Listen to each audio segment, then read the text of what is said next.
All right, hey everyone, it's Maple Street, and I was going to do a video on all of the losses of TSM, but the very first video I watched, which was this 100 Fees versus TSM game, I found that there was just so many problems that you gotta make a video for it, honestly.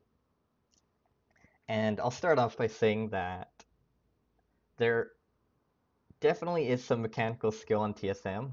This has probably been said like countless times, but their team coordination and their teamwork, it just sucks. And it's like genuinely mind-blowing how they make no team plays and they just don't have a general sense of what their win condition is. So I guess the most important thing is to look at the team comps. So it's the mid Talia funnel versus the Zaya Talia, or Zaya funnel. And you always have to look at the champions and think what is their strengths. And this is something that TSM failed to use. Like Talia obviously has more mobility than Zaya, and a very basic way to get an advantage in any sort of league game is to find where you can effectively use your ultimate. And frankly, they made no useful Talia ultimates for about 15, 20 minutes. They permanently pushed in bottom with Heimerdinger, which was great because Ven actually plays a really, really, really good Heimerdinger.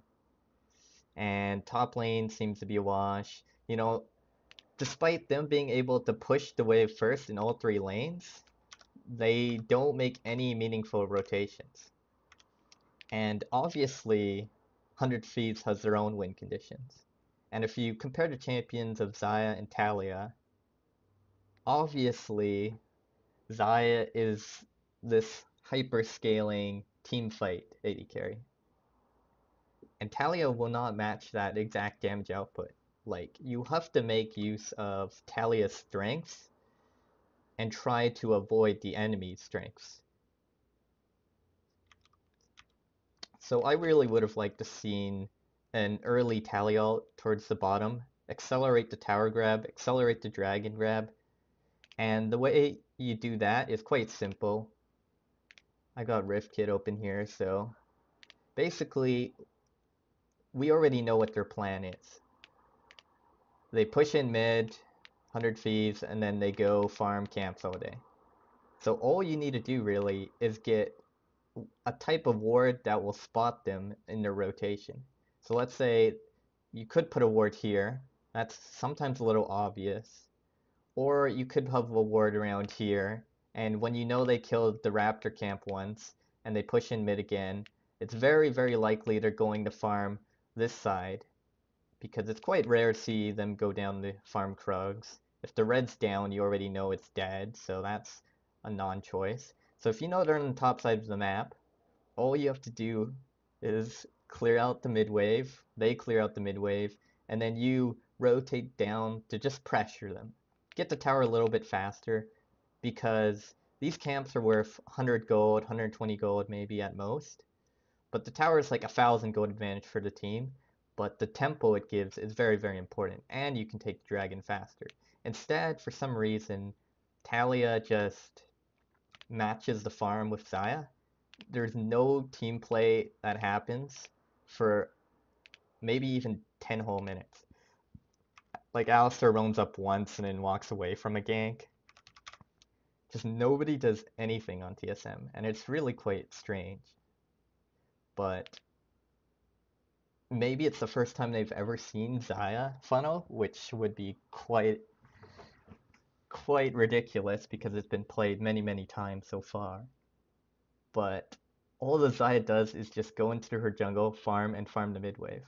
But why are you matching that when your champion's strength is the ability to create a 3v2 or a numbers advantage anywhere on the map, or to create the wall that can secure an objective really fast? So that's the first thing that doesn't really make sense. But yeah, eventually they do the tower and the dragon together at the same time. Astonishingly, they've avoided any sort of lane contact with a different lane. There's no team coordination here.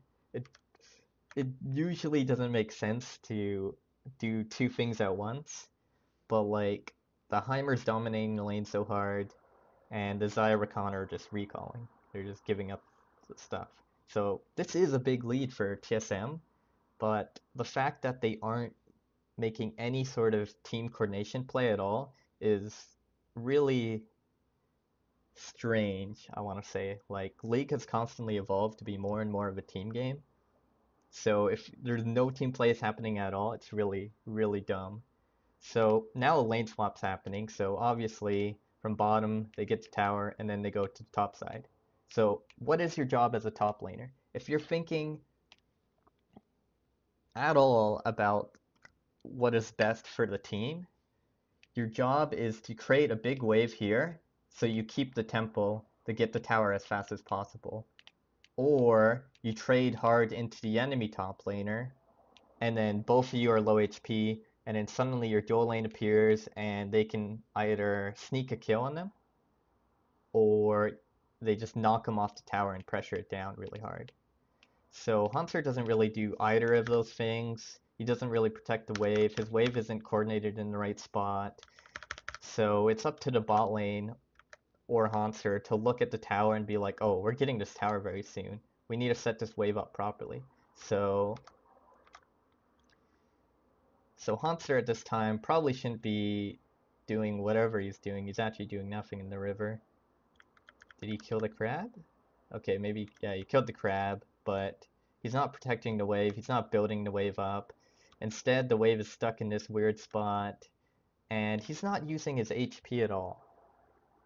And he's not setting up the wave for Sven and Miffy when they come up here. Like, his job here should be just stand in front of the minions, block cleavers, just try to make the wave as big as possible for Sven and Miffy, because he already knows he hasn't been doing any work on this tower. So, like, if he hard shoves and, like, hits a tower once, like, yeah, that's not going to do anything. But there's no team coordination here, which is really sad. And Hunter knows he's going to recall, so he's going to be full HP anyways from the fountain. So yeah, the wave's in a pretty crappy spot. Half the minions die before Sven gets there. Not very good sort of coordination. Bottom shoves into Darius. So Darius could freeze here, but they don't have the best vision control. I feel like the only thing Mundo could have forced would be the Rift Herald, but I find that would be very, very unlikely with Darius having his teleport up. I don't want to say it's like a bad, terrible play. Shoving there is okay because they still don't really have a great idea where Mundo is, but when he returns bottom, he constantly shoves the wave. And if you know anything about wave control, you're going to find that the minions, they meet up at certain points. You know, when no one interacts with the minion, they meet up at, let's say, these 2 points. So that's the first part where they meet up. But where's the second part? 30 seconds later, the minions reach this point, and the next wave of minions hits this point. So this area at the bottom is a very awkward spot. It's a very awkward spot. It's dangerous if the enemy has a jungler ever, but in this game they don't. And if you fast push from here to this spot, you're only gonna have like 5 or 6 minions. So what I've come up with as a solution to this is quite simple. When you're all the way at the center point, at the river area, you slowly push it. You slowly push it, you slowly push it, and then the next minion wave will meet up around here. And this distance here, this is about 30 seconds. So if you fast push when the minions meet up here, actually you get 2 waves of minions to pressure this turret. Now in any game with the most basic of macro, a 2-wave push can do a lot of things. You can roam if your champion's a roaming champion. Spoilers, Darius is not a roaming champion. So instead, what should happen is there should be like the Talia and Alistar, since they know that the Darius has pressure on the Mundo, they should already be looking to get the vision control in the jungle area, the bot side jungle area. Like, yeah, Sven and Miffy, they're doing really great and all, but Darius is definitely approaching the point where he should be able to dive the Mundo with any sort of help. So that's one thing you can do with the minion control. But if you just fast push it, you get one wave here, the enemy can farm under tower with cleavers. Like, it's just totally pointless. You have no real map pressure when you shove in waves bottom like that. So what needs to happen is that coordination with the waves to get anything done. So when he roams up, it makes no sense to me because Darius is useless, and also he didn't set up the wave in a way that actually like provides good pressure. So Sven and Miffy, I don't know how great Miffy is, but honestly, like Sven's been doing great.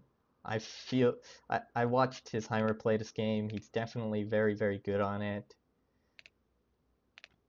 But yeah, the next objective should be the Rift Herald, but for some ungodly reason, they go for an Ocean Drake. Now, the Dragon win condition, uh, it's a decent one. Like, at 35 minutes, we know the Elder Drake spawns. But the thing is, TSM hasn't been hard focusing dragons. Like, the second dragon spawns at 15 minutes and 8 seconds. When dragon focused teams, they know they have to spam the dragons really early and every time they spawn. Like right away, you just kill the dragon. Because what's gonna happen is you're gonna have a 5-0 dragon advantage, and then Elder is so incredibly important that maybe the enemy team will force Elder Dragon and you just get a free Baron, which is a huge net positive anyways, or you get the Elder Drake and you can win the game. But these sort of delayed dragons, they don't make much sense at all. Maybe you'll collect three dragons or four at most, but there's always the danger the enemy is going to steal a dragon or they're going to do a dragon. So based on the way the TSM's been doing these dragons, they might realistically end up in a situation where it's 2 dragons to 1 or 2 dragons to 2 because they just haven't done enough dragons. And they don't set up to kill them right away when they spawn.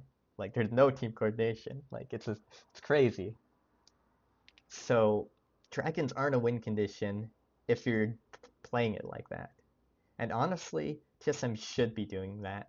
Should be killing the dragons much, much faster. Like that first Inferno Drake should have died 3 minutes faster. Because they had full push bottom, full push mid, and they had a better 4v4. Like low level Vladimir's useless, no item Zaya's useless compared to Atalia and Heimerdinger. So really, really bad decision making there. So this is possibly the most nonsensical thing I've ever seen. Why are they doing an Ocean Drake with 3 people here? So the enemy starts to Rift, and naturally Sven and Miffy are thinking like, holy shit, Rift is very important. After all, how are we going to get this mid tower without it? But they get completely jumped on. It's slightly a miscall, but like, why are they doing Ocean Dragon? It makes no sense. So it's not even like they killed it as soon as it spawned. They waited a whole minute before they got it, and when they had pushing lanes everywhere, you want to increase the tempo more. And Rift Herald does that. Ocean Dragon is actually useless. Here's the first time Talia ults in the entire game, right? Yeah, this is the first Talia ult in the game. It's 17 minutes in. And they don't even get it because the coordination isn't right. Like, they didn't get enough pressure mid first, and they didn't have good vision, and Alistar's doing something else. It's just really weird. And this fight is entirely winnable. This is straight up a triple kill here. If Hanser just walks up and ults Afromu, he doesn't. This is a triple kill if Hanser uses his ult on Ryu right here, he doesn't. So, look up Darius. He has a very, very important thing. That's his passive. This passive, if you don't know, it instantly applies, 5 bleed stacks. So yeah, when this activates, instantly applies full hemorrhage stacks through any of his usual means. So that means auto attacks or any spells. So how do you activate this? So upon applying full hemorrhage stacks to an enemy champion or killing them with his ultimate, he gains Noxian Might, which is this instant 5 bleed damage. So what happens when he gets that?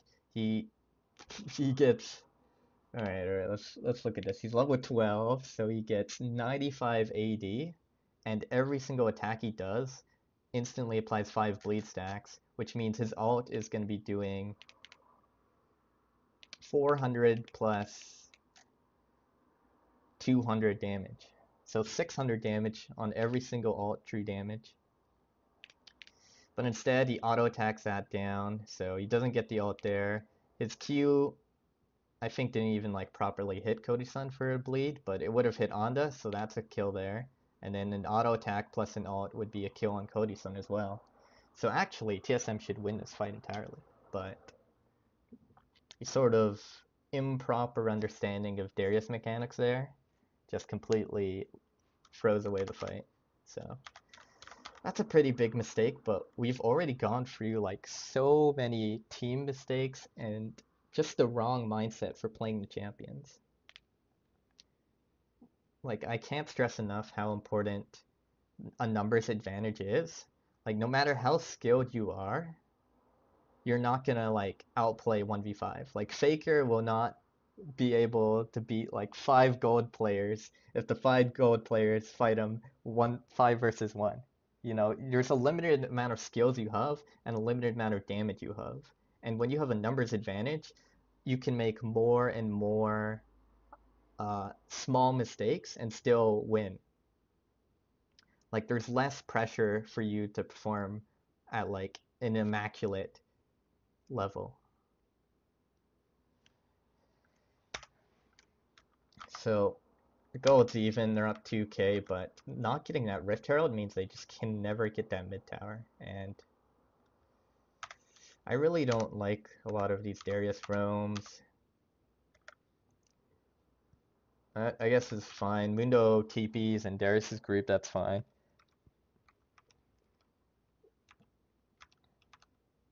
But they picked a Darius to try the 1v1 the Mundo, or at least like kill the Mundo. So I really would have liked to see an actual jungle this game, because Talia is like a high mobility jungler that can make lots of gank plays happen. But the way the draft panned out was kind of strange, but I'm not going to comment too much about the draft because I already like touched a little bit about draft on my last video yesterday I made on the EU games. And today I was going to make a video on all the losses, but I found that there's a lot of mistakes in this game. So yeah, this one's a weird one. Darius goes straight to Gromp, doesn't bother hitting down the minion wave and getting pressure back. So Mundo rotates really, really for free. And oh my god, this team fight is terrible. So one important thing I like to teach a lot is team fight conditions.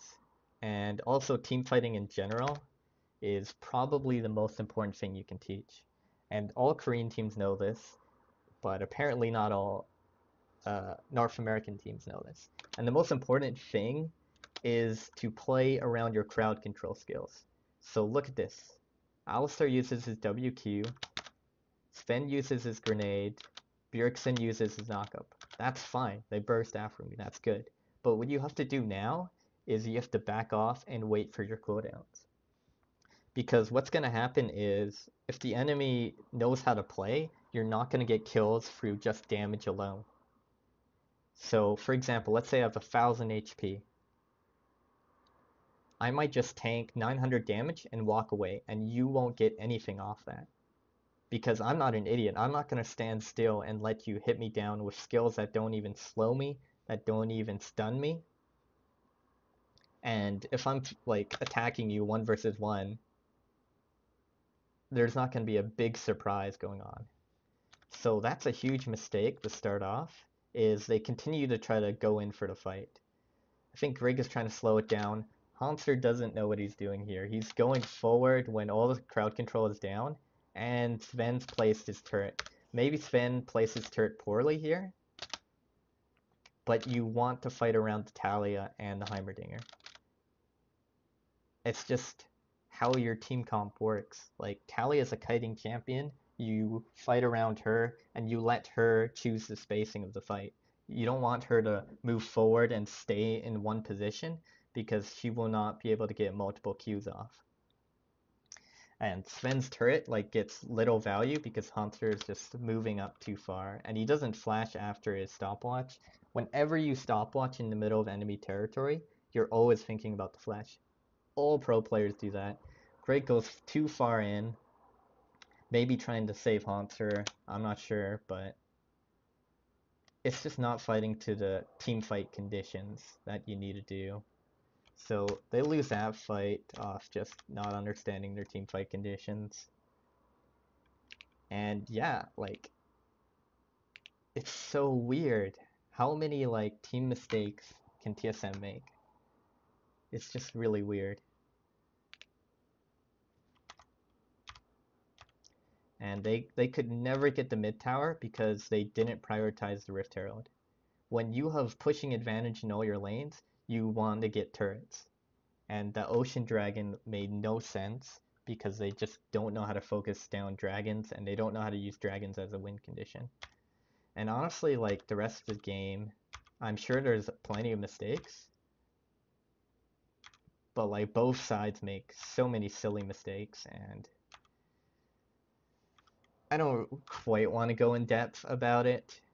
You know, here they get absolutely dumped on by a Flash Vladimir, and part of your win conditions is knowing when the Flash is up on some of the important champions. Like, a Flash on a Pike maybe means less than the Flash on the Vladimir or the Xayah. Like, the two hard carries, you always want to know what their status is. You want to know their position, and you want to know if they have their ult or their flash up. So they completely disrespect it. A bunch of like micro mistakes happen as well. Like Miffy Zonia's before he even fears, which puts Vlad on a crazy bigger killing spree. But it's like a bunch of team things. They finally try to use a tally ult to get a tower, but it's just the wrong timing. They don't have the correct vision control. Like, if they saw 5 people in the mid lane, they could do this, but they don't. So it's the right idea to use tally ult to try to get towers down, but it's just done at a really improper time. So that's pretty much it. So the constructive things I could say is like you need to use the champion's strengths better. Like when you have Talia funneling versus a Xayah funneling, you have to look at each of the things. Like, oh, maybe Talia is really good in this corridor fight if she can kite, if we can't burst her. So that's maybe their win condition, is these team fights where she's protected. But you have to think about what Talia brings to the table. Like, she has the ultimate. That is a really big game changer, and it wasn't used properly at all this game. And that's not to say it's Bjergsen's fault at all.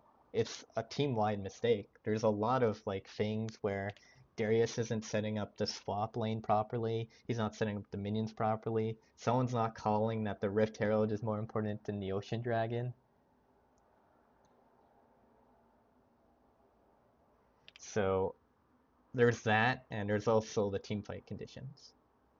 And I already said it, but I'll repeat it.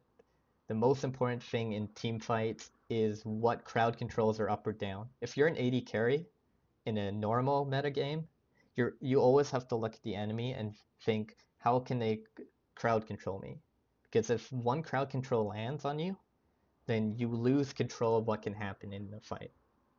Let's say you get stunned by like an Aurelia E, and suddenly all 5 of them flash forward and burst you. Boom, that can happen if you get stunned. And while the team coordination isn't on that level for most North American teams, that is actually how it would go in maybe some of the highest level of play. Like when Faker gets caught out mid, everyone just flies in and blows them up. So